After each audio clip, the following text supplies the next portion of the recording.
بسم اللہ الرحمن الرحیم۔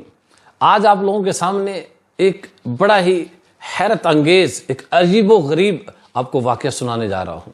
یہ واقعہ ایک عورت کی مکاری کا ہے کہ عورت جب مکر کرنے پر آ جائے تو وہ کس قدر مکر کر سکتی ہے، وہ کس قدر مکر و فریب سے کام لے سکتی ہے۔ جی ہاں، میں پہلے کتب کے حوالے پیش کرتا ہوں۔ کتاب کا نام ہے تفسیر البحر المحیط، جلد 6 صفحہ 455، تفسیر روح المعانی جلد 7 صفحہ 237، تیسری کتاب حیات الحیوان جلد 1 صفحہ 352 اور نزہۃ المجالس جلد 2 صفحہ 20۔ یہ چاروں عربی کی کتب ہیں۔ یہ واقعہ ان چاروں کتب میں موجود ہے۔ بنی اسرائیل میں ایک شخص تھا، وہ نیک آدمی تھا، اس کی جو بیوی تھی وہ بہت حسین و جمیل تھی، آپس میں گھر میں معاملات بڑے اچھے چل رہے تھے۔ اب ہوا کچھ یوں کہ اس شخص کی جو بیوی تھی اس کا کسی غیر مرد سے تعلق بن گیا۔ شوہر کے جانے کے بعد اس کی بیوی اس غیر مرد کو اپنے گھر بلوا لیتی اور ان کے آپس میں معاملات بڑھتے گئے۔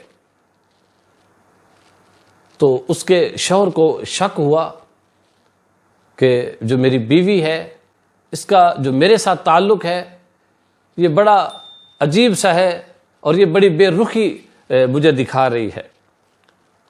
اس نے کچھ دن غور کیا ان باتوں پر۔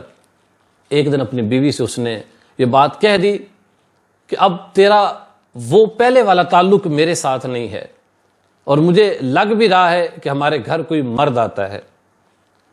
اس عورت نے کہا کہ نہیں، ایسی کوئی بات نہیں ہے۔ اسے وہ جتنی بھی باتیں تھیں اس سے وہ مکر رہی تھی کہ ایسا میں نے کچھ بھی نہیں کیا، اور بیہیو ایسا کر رہی تھی کہ جیسے اسے کسی بات کا علم بھی نہیں ہے۔ اب شوہر کو شک ہوا تو اس نے اس عورت کو کہا کہ فلاں جگہ جو پہاڑ ہے وہاں تو جا کے قسم کھا۔ اور بنی اسرائیل میں وہاں ایک ایسا پہاڑ تھا کہ وہاں پہ لوگ اپنی قسمیں کھاتے تھے کہ جو بندہ بھی جھوٹی قسم کھائے گا وہ اسی جگہ مر جائے گا۔ تو اس عورت نے کہا کہ میں وہاں جا کر قسم کھانے کو تیار ہوں کہ میں ہوں پاک صاف، میرا جو دامن ہے یہ بالکل صاف ہے، مجھے کسی قسم کا کوئی خوف نہیں، کوئی ڈر نہیں، لہٰذا ہم کل صبح چلیں گے۔ مرد اپنے کام کے لیے نکل گیا۔ اب اس عورت نے اپنے اسی آشنا کو بلایا، اسی غیر مرد کو اپنے گھر بلایا اور اس کو ساری بات بتائی کہ یہ معاملہ ہوا ہے۔ تو اس نے کہا کہ اب کیا کرنا ہے؟ تو اس عورت نے اس کو ساری جو اگلی ترکیب تھی بتائی کہ کل ہم تقریباً اس ٹائم نکلیں گے اور تم فلاں مقام پر ایک گدھا لے کر کھڑے ہو جانا اور جیسے میں کہوں ویسے کرنا ہے۔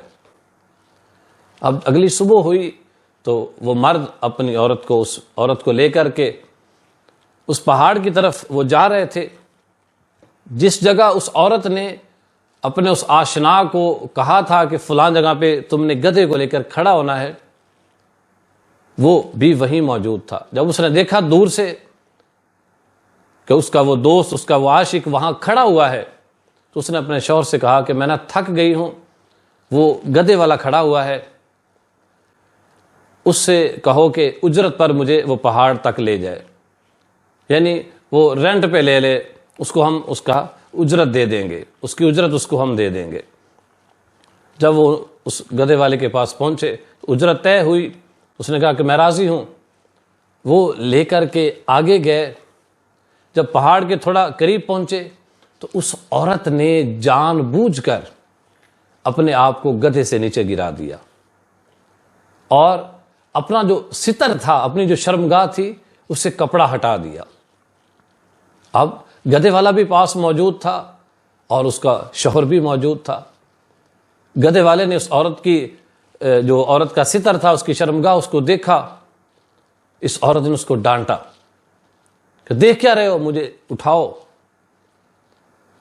ایک طرف سے اس نے پکڑا اور ایک طرف سے اس کے شوہر نے پکڑا اور اس کو اٹھا دیا۔ اب دوبارہ اس کو گدھے پر سوار کیا اور اس پہاڑ پر پہنچے، اور جس مقام پر کھڑے ہو کے قسم کھائی جاتی وہاں وہ عورت بھی پہنچ گئی، اس کا شوہر بھی موجود ہے، اور وہ جس گدھے والے کو اجرت پہ انہوں نے لیا تھا وہ بھی ساتھ موجود تھے، جو حقیقی طور پر اس عورت کا وہ عاشق تھا۔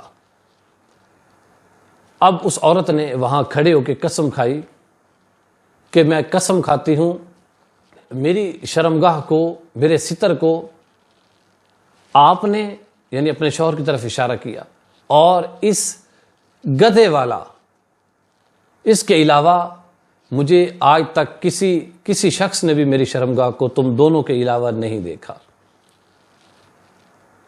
اور مجھے یہ جو گدھے والا ہے اس نے اور آپ کے علاوہ آج تک مجھے کسی بھی غیر مرد نے چھوا نہیں ہے۔ اب چونکہ قسم بظاہر سچ تھی، وہ کیوں کہ شرمگاہ تو شوہر کے سامنے وہ مرد بھی دیکھ چکا تھا، وہ شوہر بھی جانتا تھا کہ میرے سامنے اس کا کپڑا کھلا اور اس جو غیر مرد ہے اس نے اس کی شرمگاہ کو دیکھا اور چھوا بھی کہ اس کو پکڑ کے اٹھایا۔ اب قسم تو سچ تھی، اس عورت کو کچھ بھی نہیں ہوا، وہ ہلاک نہیں ہوئی، وہ ختم نہیں ہوئی، لیکن علماء فرماتے ہیں یہ مکر و فریب اس قدر زیادہ تھا کہ وہ لوگ چلے گئے، جب صبح ہوئی تو وہ پہاڑ اپنی جگہ دھنس چکا تھا، پہاڑ ریزہ ریزہ ہو چکا تھا، ختم ہو چکا تھا کہ اس پر اس قدر مکر و فریب کیا گیا۔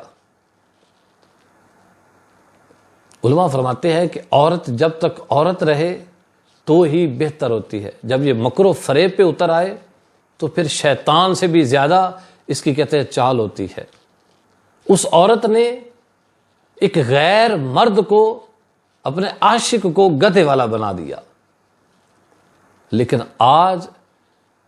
آج کی عورتوں نے اپنے شوہروں کو خود گدھا بنا دیا ہے۔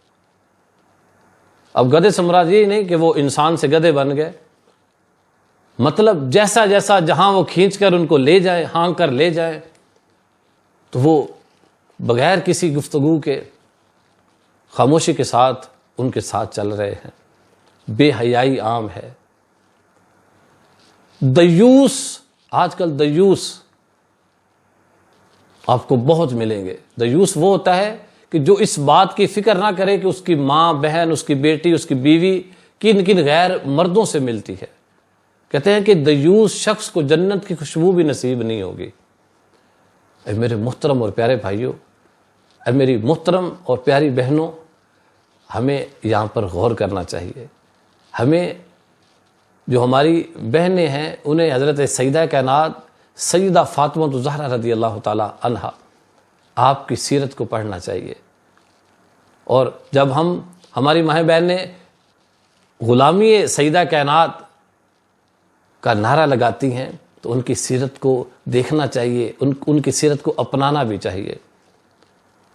اور میں بھائیوں سے، شوہروں سے، جو والد حضرات ہیں، ان سے میری گزارش ہے کہ اپنی بچیوں کا، اپنے گھر والوں کا خیال رکھیں کہ کہیں ان کی وجہ سے آپ جہنم میں تو نہیں جائیں گے، کیونکہ آپ اپنے گھر کے رئیس ہیں، بادشاہ ہے، یہ آپ کے گھر کے جو جتنے بھی افراد ہیں وہ آپ کی رعایا ہیں۔